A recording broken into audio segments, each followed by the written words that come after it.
And that's our top story this evening. Good evening to you if you've just joined us. This is Africa News Network First Fast Live. My name is Cindy Mabi. The Public Protector has reacted to media statements issued by the Portfolio Committee on Justice and Correctional Services in connection with her work. Advocate Mkhwebane confirmed that her attendance, or rather that she will be attending the meeting on Wednesday. And this is despite the fact that it's not clear to her as to which public utterances will be the subject of the meeting. The committee only informed her today that she would have to explain her public comments over the recent weeks. In a statement, committee chairperson Dr. Mathole Motshekga says the committee seeks clarity on the Public Protector's comments. Democratic Alliance leader Mmusi Maimane says the party will take the Public Protector's Vrede Farm report on review. Maimane says the report is a whitewash that protects Ace Magashule and the Guptas from guilt. Advocate Mkhwebane released the report last week. The report highlights procurement irregularities, saying payments were not in line with Treasury prescripts. The Public Protector's report on the Vrede Dairy Farm project recommends disciplinary action against implicated officials. The issue of Vrede. It has become quite clear that that report is a whitewash. In fact, the Public Protector's action and report on this issue can only be described as disgraceful.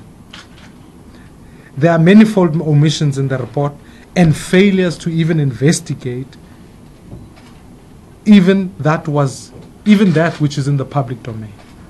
So there's no effort shown to probe the true corruption at what is at the heart of the Vrede scam and to hold those responsible accountable. The people that had to provide information did not cooperate, and those are officials of government. And the Public Protector derives power from the constitution of the land, and all parliament, the executive, and all officials are bound by the constitution, and all of us must cooperate with the Public Protector in the execution of her duties. So we want to know who and where failed to cooperate with her and therefore obstructed her in the execution of her duties. As always, the lines are open 011-203-5120, 011-203-5120. We're joined in studio by Advocate Ntuse Lebebe, political analyst, Edward Mitole is a political analyst, Zamo Madlala is with the Radical Economic Transformation Coalition. He joins us on the phone line. Good evening, gentlemen, and thank you so much for joining us. Let's start with you, Advocate Lebebe, in the sense that when the Public Protector is accused of not adequately or showing enough effort in uncovering corruption in this Vrede Dairy Farm project, and yet she has a mandate, to speak to us around the scope of a mandate in terms of the powers of investigating this particular matter. Thanks, Cindy, and the viewers of N7. The Public Protector functions are enshrined from the Constitution in terms of Section 182. It prescribed the Public Protector's functions and also the extent in which the Public Protector's functions should be executed. With regard to the current issue of the Vrede Dairy Farm, whereby the Public Protector did the investigation and also issued a report, and which report seems to be not acceptable to most of the political parties, and also it also led to the Portfolio Committee on Justice, which is led by Dr. Mathole Motshekga, subpoenaing him to come to Parliament and explain the process that led to that investigation of the Vrede Dairy Farm. So it's not surprising, because the Public Protector, above all, is when they appoint the public protector has to appear before Parliament and get questioned by Parliament. And also even now, in exercising some of her responsibilities, if the portfolio committee feels that indeed there is a need of clarity, then she can Let's be just able go back to what you were saying as a Chapter 9 institution, that it is protected in the Constitution. Mr. Matole, in your view, and we've seen this in the statement of the public protector, saying that she doesn't necessarily enjoy that level of protection in doing her work, that the scrutiny emanates from the public interview process that we saw in Parliament. Do you think that this is the genesis of it all, regardless of what she does or doesn't do, that she will be doomed? Good evening, Cindy, and good evening to your viewers at home. I think this is part of the page. It's systematic, it is ongoing, it is relentless. You must understand that the onslaught on those public officers who are seen to be standing in the way of white monopoly capital and total spectrum domination by white supremacy will always be hunted, they will always be sieged, they will always be persecuted. So this is, you must understand, this is an ongoing thing. We have seen that her predecessor, Thuli Madonsela, has had her moments, Mr. Matole, just stay with us. I'm just going to ask our technician to fix your audio, and we do apologize for that. Having some technical glitches, we'll pick up on your train of thought. Zamo Mandlala with the Radical Economic Transformation Coalition, good evening to you and thanks for joining us. I mean, you know, the kind of scrutiny that we're talking about in Public Protector Advocate Busisiwe Mkhwebane, it's as if that she cannot shake off or live down the comparison of her predecessor, and that her work will always be subjected to some form of suspicion or all sorts of other nuanced criticism that may not necessarily reflect the work that she's doing. Well, good evening, Cindy, and good evening to the viewers at home. Well, as much as what you have just laid out seems to hold true, when you actually go through the actual report, the Friede report, the complaint came about, I think, in September 2013, and there have been subsequent additions to the complaint, I think, up till 2016. And there are quite various matters that the public protector had to investigate.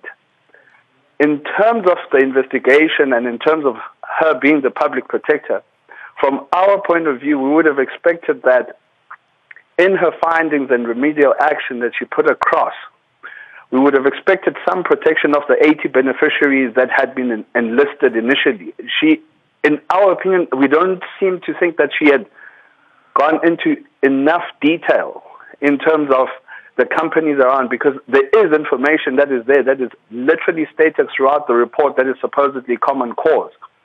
But then when it comes to her findings and remedial action, we find that it's not aggressive enough in terms of correcting the wrongdoing. I mean, firstly, for instance, whether this entire deal was meant to be a public-private partnership or whatever, the reality of it is that the state did put 342 million towards it. Estina was supposed to put 228 million towards the project. There is no clarity at all on whether that 228 million ever came to the fore. And even if it did, it is only 40% of the investment. Then how does it come to be that Estina would then hold 49% of the investment? Yeah, Zamo, I just want to go back in terms of the mandate or whatever limitations she may have. And we know with the predecessor, generally the Office of the Public Protector, lamenting the fact that there isn't adequate resources or even money or human capital to be able to investigate everything thoroughly. In this case, there are parallel processes with the Hawks, with their seizure activities. You know, that there is a criminal investigation, if you like, albeit that charges haven't been formally laid. Do you think that even within those kind of challenges, the public protector ought to have looked at the transactional transgressions, if you will? I believe that because the initial complaint had been laid with her since September 2013, she had a duty through the Act and all of that for her, from her point of view, to have investigated the matter as thoroughly as she could have.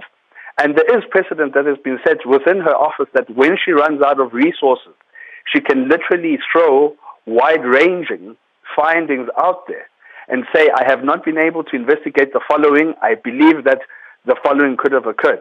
I mean, there's a very simple one that I'll explain to you. Initially, when the whole deal was started, another company was started, and within the report, she actually states that a year later, another company was then registered to take over the deal. And there's no reasoning given at all on why that was the case. And in her findings, that doesn't come across. So within the whole transaction, nothing comes out that says, in the agreement, these were the beneficiaries. The beneficiaries were either put in, they were left out. You don't get a clear indication. And our point of view is that this whole project was meant to radically transform the economic status of those 80 small farmers. They are nowhere to be found. Are you also in agreement with the opposition that she seemingly is protecting the Premier, Ace Magashule, and also the involvement or the alleged involvement of the Guptas, just based on the lack of detail in terms of how far she could have investigated the transactions? Well, I wouldn't go that far, because there is nothing within the report that says the MEC at the time, which is the current minerals minister, Msebenzi Zwane, did anything wrong, nor the Premier of the Free State at all. But there is clear transgressions from the point of view of the head of department at the time, who has stated in interviews that he went beyond and above his authority and overlooked Treasury regulations. Yeah, but okay, stay on the line. Yes, talking about the irregularities and maladministration, etc., Mr. Mthole. Just picking up, and we do apologize that we had to cut your word there, in whether this particular report could have almost atoned or even given more credibility to the public protector had it just detailed those very crucial issues around the transaction and also harsher remedial action. Thank you, Cindy. Good evening to our viewers at home.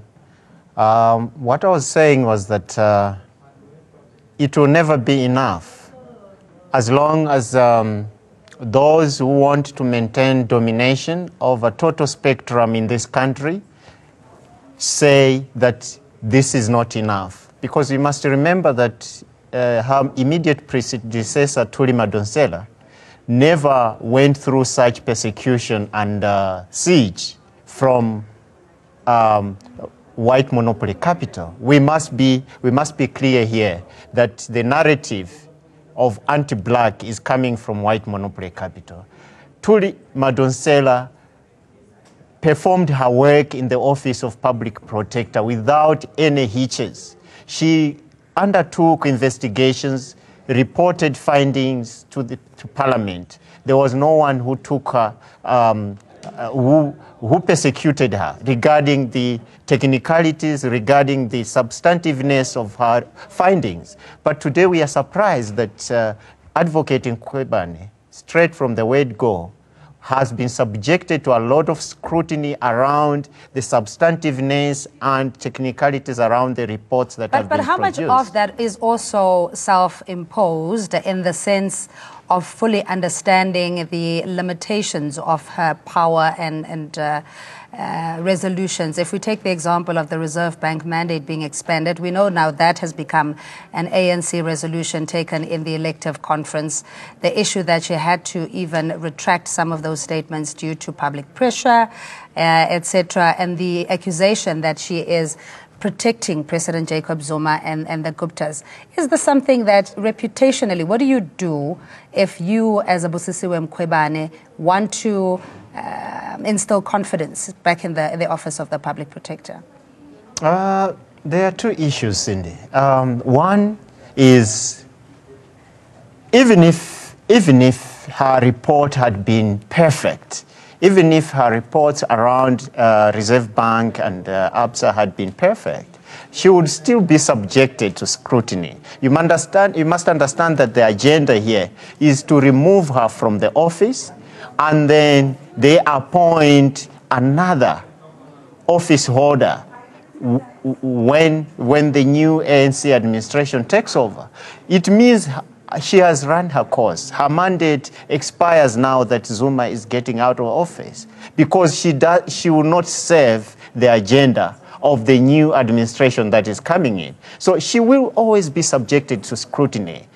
She will never be enough for the office, because you must understand that even the report that was produced around Reserve Bank and Bangkok, that report on itself, had it been that it is her predecessor who submitted that report, I'm sure that by now, Reserve Bank and Bangkok issue would have been put to rest by now. Yeah, and those issues have now become, of course, the subject of public discourse in the sense of dealing with redress of illicit cash flows and who benefited under the apartheid government in terms of capital injection. I want to come back to you, Advocate Lebepe, in the sense that, in your view, if you read the report, does it come across as if she's trying to suppress evidence, particularly that which implicates then MEC of Agriculture, Minister Zwane? From the report itself is that there are a lot of indication, and also she also indicated that there was no fully cooperation from some of the institutions and individuals, and it's clear that you see more from her investigation with regard to the Friede Dairy case. You may find that there are other things that are left without being attended to or exposed. And above all, the problem that she's facing is that already, there is a doubt casted over her. You understand, as a person who's, tampering with what we call the side of the imperialist, more especially with regard to her finding with regard to her finding on the Reserve Bank and other things. A world is a capitalist orientated, and if you try by all means to step or to disturb the hegemony or the monopoly of the imperialist, then we will have a problem. That is why today she's facing a lot of challenges, and she seems as if a person who's incompetent to do her work, and they want her out. You understand? There is a bigger picture into this thing. So, in a nutshell, what I'm saying is that if she's given a support to do an investigation without any interferences, then definitely we'll have a fruitful report that at the end they can be executable.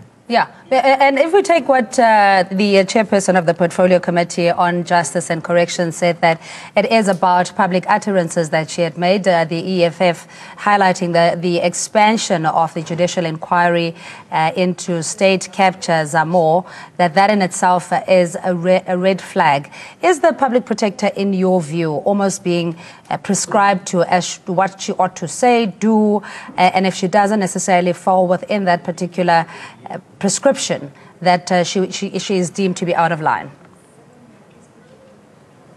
Certainly, in certain instances, I would have to support that view. And I mean, if we go back to the Reserve Bank report. But in this particular instance, there are 80 farmers small farmers that were meant to benefit from this transaction, and nowhere at all do they come up or show up at all within the report, within the findings, anywhere. So unfortunately, I'd have to disagree with the studio guest that this is, on this particular report, that it is a greater and bigger agenda. In my opinion, I think she just played too safe. She could have gone more aggressive. Yes, I do understand the issue of resources and the fact that she may not have had the adequate resources to go into detail. But in some of the things, she has the powers to subpoena information. So she did not have to rely purely on what she was provided. She could have subpoenaed bank statements. She could have gone a lot further than how she went, because the investigation starts off in 2013. I know that she wasn't there in 2013 when the whole investigation started, but this is 5 years later. So one would expect that the report that comes out, the findings and the remedial action, actually addresses the complaint that was put there. If you look at actually the whole complaint that was put there, I'm sure it runs into 2-3 pages, the actual specific incidences that the DA had put across to be investigated. And they were not fully aired. So in a sense, the DA does have right to take this report on review because there is not enough finger pointing. All right. Just stay on the line, Zamo. We also have Roy Jackelson, Free State leader of the Democratic Alliance. Thank you so much, Mr. Jackelson, for your time. Just in terms of the review process and what the outcome thereof is that the DA would like to see. Well, firstly, I just want to correct, I'm not the leader of the DA in the Free State. I'm just the leader of the opposition in the legislature. All right. So now we've elevated you to a higher position. That's a good, yes, it's a good start to the year. Regarding the decision to take the report on judicial review, we are of the opinion that the public protector left out a number of issues that she could have dealt with, and she did make some findings which are not dealt with in her recommendations. I think the most important one is that although she indicates that there should be some accountability among the administrators, the head of department, the CFO, and other people in the administration, it doesn't deal with the political accountability at all.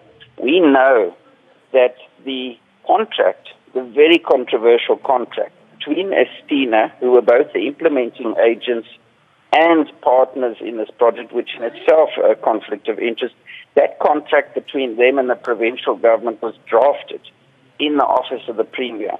The report indicates that the Premier received a report from Treasury in February 2014. That report was very damning in its findings regarding irregularities with the tender processes, the way that the money was allocated, that there was no transparency on the project, and that the provincial government didn't in fact do oversight over the way that the money was spent on the project. But in spite of him receiving that damning report and the fact that the national government withdrew its funding, the National Department of Agriculture, because of that report, the provincial politicians, the Premier, the MECs, various MECs for Agriculture, the MEC for Finance, continued through the legislature to appropriate funding to that project. Yeah, we have the issue of the beneficiaries who were completely sidelined. They only came up with a list of beneficiaries when we asked for that in the legislature. So what was the purpose of this in the first case if it wasn't to beneficiate emerging farmers on the ground? So there should have been some sort of political accountability, and this is not done in the report. Are you of the view that the Hawks process or even the criminal investigations going forward, if there are charges being laid, are you confident that all these issues that you've raised will then uncover the wrongdoing and punish those who are implicated? Well, we're not privy to exactly what the Hawks are investigating, obviously. So we know that the asset forfeiture unit has been involved there. They have a court order. We know that the Hawks have seized documents in the Premier's office and various other provincial government departments like the Department of Agriculture. So I'm not privy to exactly what they're investigating. But it is a lost opportunity by the public protector that she didn't in fact deal with some of these issues and refer some of these issues to law enforcement agencies. That could have been a recommendation and an outcome in the report. She talks about maladministration and various other things, but nowhere does she say that this could and should perhaps be investigated further by law enforcement agencies. We know she cannot do a criminal investigation, but she can, in a recommendation, at least say that she recommends that this then be taken further by law enforcement Okay, Mr. Jackelson, just in the interest of time, please just stay on the line. We have our panelists who would like to respond to that. Mr. Mitole. The public protector, Advocate Nkwebane, is currently facing a declaratory order from the Reserve Bank, an institution that was supposed to serve the people of this country, an institution that was supposed to be nationalized by now to serve the people of South Africa. You must understand that prior to her coming to the office, Thuli Madonsela spent 5 years investigating only one person, President Zuma. She spent 5 fruitful years investigating only one person. We must give credit where it is due. Yeah, Mr. Jacobson, we'll give you the last word. Tried. I beg your pardon, Mr. Matola. We are out of time. We've also heard this from Public Protector Busisiwe Mkhwebane that she is unfairly persecuted and criticized. What is your view to that?